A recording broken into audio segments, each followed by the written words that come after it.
Moi, j'adore la langue française. Et toi? Pourquoi il dit « Moi, j'adore la langue française ». Pourquoi ne pas dire tout simplement « J'adore la langue française ».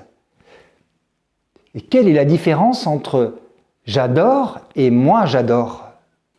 Salut, moi c'est Jordi, je suis professeur de français, créateur de la chaîne Le French Club et aujourd'hui je vais te parler des pronoms toniques, c'est-à-dire les pronoms comme moi, toi, lui, elle, nous, vous, eux et elle, tout de suite après le générique.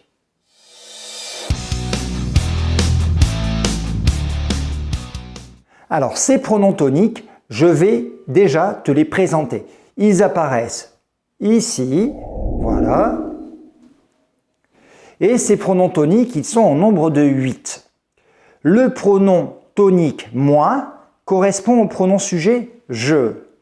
Toi correspond au pronom « tu ». Lui correspond à « il ». Elle, nous et vous s'apparentent au pronom sujet du même nom. Eux correspond à il au pluriel et elle au pluriel correspond évidemment au pronom sujet elle. Il reste un dernier pronom tonique, c'est le pronom soi. Je t'en parlerai à la fin de la vidéo. Pour les pronoms sujets, pas de problème, tu les connais déjà et tu sais qu'on les utilise lorsque le sujet est déjà connu. Par exemple, dans la phrase « Marie est partie faire les courses, elle revient à midi ». Je ne vais pas répéter le prénom « Marie revient à midi » parce que je sais déjà qu'on parle de Marie. Donc on va dire « elle revient à midi ». Donc la question maintenant, c'est de savoir comment et quand utiliser les pronoms toniques. Eh bien, c'est très simple. Je vais te donner 4 façons très simples, très faciles d'utiliser ces pronoms toniques. Première utilisation possible. Les pronoms toniques servent à distinguer, à différencier deux personnes ou deux groupes de personnes. Imagine la situation suivante. Je vois deux femmes en train de parler portugais, je m'approche et je leur pose la question. Vous êtes brésilienne ? Et là, une me répond « Non, elle est brésilienne. Moi, je suis portugaise. Elle, moi. » Je distingue, je différencie les deux personnes. C'est beaucoup plus fort que si je dis tout simplement « Elle est brésilienne, je suis portugaise. » La deuxième utilisation possible est celle de l'impératif. À l'impératif, le pronom tonique sert à remplacer le me ou m apostrophe ou le te, t apostrophe que l'on utilise à l'indicatif ou dans d'autres modes. Par exemple, je peux dire « il faut que tu m'écoutes » ou je peux utiliser l'impératif et je vais dire « écoute-moi ». Donc je vais utiliser un pronom tonique et ce pronom tonique est séparé du verbe « écouter » avec un tiret. Autre exemple, abonne-toi à la chaîne Le French Club. Donc ici, il s'agit du verbe s'abonner, donc il s'agit d'un verbe pronominal avec un S apostrophe. À l'indicatif, ça donne tu t'abonnes, mais à l'impératif, on va dire abonne-toi avec un pronom tonique. Abonne-toi, abonnons-nous, abonnez-vous à la chaîne Le French Club.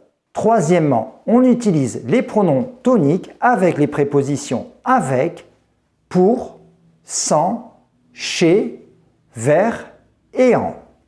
Je vais prendre 2-3 exemples pour que tu comprennes. Par exemple, un ami peut me demander « Tu as un cadeau pour Marie? C'est bientôt son anniversaire. » Et moi, je vais répondre « Oui, bien sûr, j'ai un cadeau pour elle, pour Marie. » Donc là, le « elle » est bien un pronom tonique. Si je remplace Marie par Pierre, je vais dire « J'ai un cadeau pour lui. » Autre exemple, j'ai un ami qui est en train de déprimer, il ne va pas très bien. Et moi, je vais essayer de le réconforter et je vais lui dire « Moi, je crois en toi ». Donc « en » plus pronom tonique. Autre exemple, des amis m'invitent chez eux pour le week-end, ils vont me dire « Jordi, tu viens chez nous pour le week-end ?» Et moi, je vais répondre avec plaisir. Je viens chez vous pour le week-end. Donc, chez plus pronom tonique. Et après, ils peuvent me poser la question « Et tu viens avec ta femme ?» Et moi, je vais répondre « Ah non, par contre, je viens sans elle, sans elle. » Donc, sans plus pronom tonique, parce que tout simplement, elle a beaucoup de travail ce week-end. Quatrième utilisation, avec la préposition « à ». Alors, normalement, avec la préposition « à », on doit utiliser un pronom complément d'objet indirect, un pronom COI. Je vais prendre un exemple. Jean téléphone à ses filles.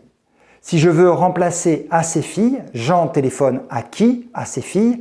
C'est un complément d'objet indirect, donc je dois dire Jean leur téléphone. Mais il y a deux exceptions. Encore des exceptions. Premièrement, avec le verbe penser. Si je dis Jean pense à ses filles, je ne peux pas dire Jean leur pense. Je ne peux pas dire non plus Jean y pense, parce que le pronom y s'utilise pour un complément d'objet indirect inanimé, c'est-à-dire pas des personnes, pas des animaux. Donc si je veux faire une phrase correcte, il faut utiliser un pronom tonique, justement. On va dire Jean pense à elle. La deuxième exception avec laquelle on va utiliser des pronoms toniques, c'est avec les verbes pronominaux suivis de la préposition à. Je vais prendre un exemple. Le petit Hugo s'identifie à son grand frère. Je peux dire le petit Hugo s'identifie à lui. Donc cette construction fonctionne avec des verbes comme s'intéresser à, s'identifier à, se fier à. Pour terminer, il faut que je te parle du pronom tonique soit. Le pronom tonique soit, il correspond au pronom sujet on, c'est-à-dire qu'il est impersonnel. Je vais prendre un exemple. Je peux dire « Ah, je me sens bien chez moi, je me sens bien dans ma maison ». Mais je peux étendre cette vérité et dire que d'une façon générale, les gens se sentent bien chez eux. Et dans ce cas-là, je vais dire « on se sent bien chez soi ». Voilà, c'était mon explication sur les pronoms toniques. Moi, je suis assez content de moi. Toi, je ne sais pas ce que tu en penses, mais tu peux me dire tout ça dans les commentaires. Je te dis également à la semaine prochaine, même chaîne, même jour, même heure.